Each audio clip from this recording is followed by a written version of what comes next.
जय भीम, जय संविधान साथियों।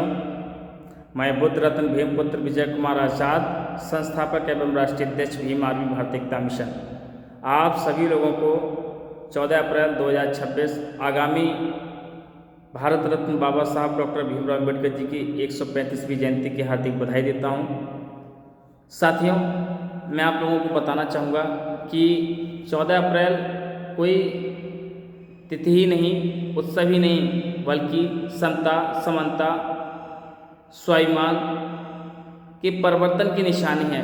ये एक संघर्ष की निशानी है जिसको आपको समझने की आवश्यकता है। हम सभी लोग 14 अप्रैल के दिन भारतीय संविधान के निर्माता परम पूजनीय बाबा साहब को स्मरण करते हैं और उनके बनाए हुए संविधान को समझते हुए, उनके विचारों को अपनाते हुए अपने जीवन को सार्थक बनाने का काम करते हैं। साथियों, समझना होगा कि परम पूजनीय बाबा साहब ने संघर्ष के दम पर इस बहुजन समाज को अखंड शक्ति प्रदान करने का काम किया। आज इस लाइव के माध्यम से मैं आप लोगों से कहना चाहूँगा कि हम सभी लोग परम पूजनीय बाबा साहब के संविधान को स्मरण करते हुए बाबा साहब की जयंती पर एकजुट होते हैं, अपने विचारों को साझा करते हैं और अपनी समता, समानता, बंधुता को दर्शाते हुए उनके कार्यों को आगे बढ़ाने के लिए एकजुट होते हैं। साथियों, भीम आर्मी भारत एकता मिशन देश का एकमात्र सामाजिक संगठन है जो कि लगातार पिछले 10 वर्षों से सामाजिक उत्थान के लिए निरंतर बूथ स्तर पर काम कर रहा है। साथियों, आगामी 23 अप्रैल सन 2026 को भीम आर्मी का 11वां स्थापना दिवस है। तो परम पूजनीय बाबा साहब की 135वीं जयंती, संगठन के 11वें स्थापना दिवस के उपलक्ष्य में 26 अप्रैल सन 2026 को औरैया जिले के दलेल नगर स्थित रेशम बाग पार्क में भव्य ऐतिहासिक समारोह का आयोजन संगठन के माध्यम से किया जा रहा है। सम्मानित साथियों, जिसमें उत्तर प्रदेश के प्रत्येक जनपद से पदाधिकारी, कार्यकर्ता, बहुजन चिंतक और बहुजन विचारक शामिल होंगे।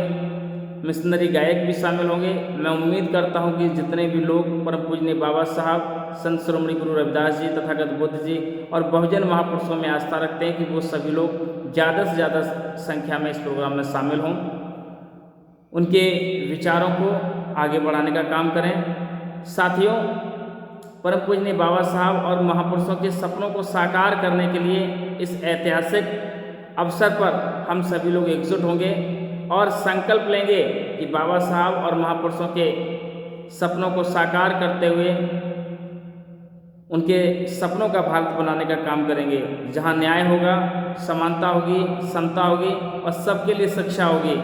साथियों, क्योंकि परम पूजनीय बाबा साहब ने 21 जुलाई सन 1942 को कहा था, एजुकेट, एजिटेट, ऑर्गेनाइज, अर्थात शिक्षित बनो, संगठित रहो और संघर्ष करो। हम उसी शिक्षा के अधिकार के लिए लगातार लड़ाई लड़ रहे हैं। आपने देखा होगा कि भीम आर्मी भारत एकता मिशन के जिलाध्यक्ष भिन्न भिन्न जनपदों में, अपने अपने जनपदों में लगातार शिक्षा के नाम पर अवैध वसूली हो रही है, उसके खिलाफ आंदोलन कर रहे हैं। यह आंदोलन रुकने वाला नहीं है। इस ऐतिहासिक कार्यक्रम के बाद शिक्षा की गुणवत्ता को सुधारने के लिए प्रत्येक जनपद में आंदोलन किया जाएगा, प्रत्येक जनपद में ज्ञापन दिया जाएगा और यही नहीं, शिक्षा को जिन लोगों ने व्यापार बना दिया है, ऐसे लोगों के खिलाफ एक विशाल आवाज़ बन करके शोषित वंचित वर्ग के साथ खड़े होने का काम भीम आर्मी संगठन करेगा। सम्मानित साथियों, आज शिक्षा व्यवस्था को व्यापार बना दिया है। प्राइवेट स्कूल में गरीब व मध्यम वर्ग के लोगों से मनमानी फीस वसूली की जा रही है। हर साल फीस बढ़ाई जा रही है और हर साल किताबों को बदलते हुए अवैध रूप से माता पिता को मजबूर किया जा रहा है। यह सिर्फ अन्याय नहीं बल्कि भविष्य के साथ खिलवाड़ भी है।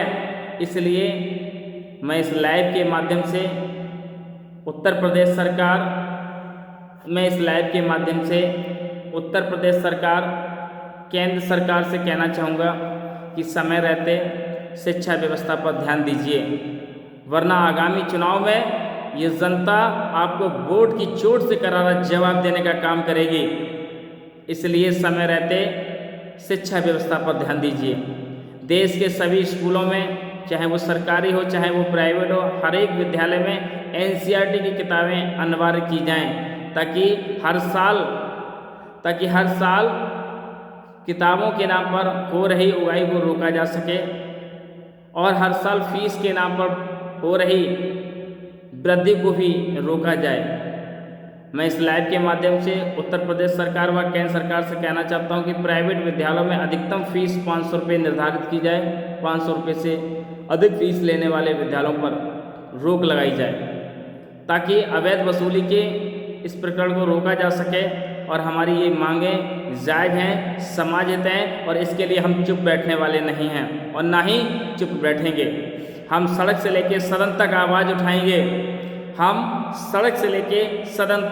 उठाएंगे। हम हर गली, हर मोहल्ले, हर कस्बे, हर राज्य में आंदोलन करेंगे। यह आंदोलन इतना बड़ा होगा कि सत्ता को झुकना होगा। सम्मानित साथियों, जब अत्याचार बढ़ता है तब संघर्ष खड़ा होता है। सम्मानित साथियों, शिक्षा हमारा हक है, शिक्षा हक है हमारा, नहीं किसी का व्यापार है। शिक्षा हक है हमारा, नहीं किसी का व्यापार है।